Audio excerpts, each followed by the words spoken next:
Another aspect of HIPAA consideration is doing something that's commonly known in the industry as least privilege authorization, which basically says that you will only access the information that you absolutely have to have access to, and you'll never access anything else. Now, one of the key ways of doing that is by restricting the rights of individuals so that they cannot get into things that they're not supposed to do.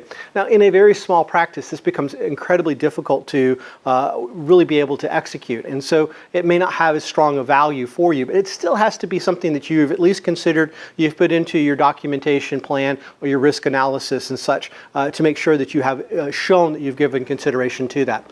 In a lot of small offices, everybody accesses everybody's information and it goes back and forth. But what's incredibly important is that you're keeping a record of. Most EHR systems have pretty good security within them. If they're a good system, they're going to protect patient information, and they're only going to allow the people to access it that need to, and they're going to keep a log of that information, and that's incredibly important. So you also need to be reviewing that log on really a daily basis. You may not like to hear that, but really if you review it any later than daily, it doesn't have a lot of value.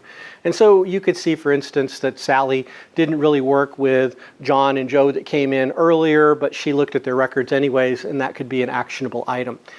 In a larger environment, we actually can create restrictions that makes it so that Sally cannot access anything that she's not supposed to, that she's not directly assigned into. Again, that's a difference between a small practice implementation and a large practice implementation. The rule of thumb is that we want to create rules as automated as possible so that we take out the human element of, oh, I forgot I couldn't do that.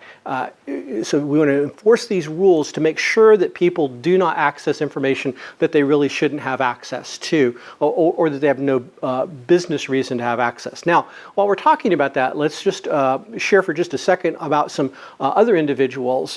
For instance, let's take a IT support worker. So if you are having a problem with a EHR system and you've got an error on the screen and it's got some patient information up there, could you call somebody in IT support, let them look at what you're seeing, the error message, even though there's some patient information on there? Absolutely. From that standpoint, that's completely authorized. It's an okay access of that information because the IT support person has to know what the issue is. It could be related to that specific record, could be something else that's tied, to that. Now, they don't need to be trolling through and looking for their friends' diagnoses or looking just general information. That's not acceptable. But in the role of support and what they normally do, and their normal functions, being exposed to that information is not considered a violation.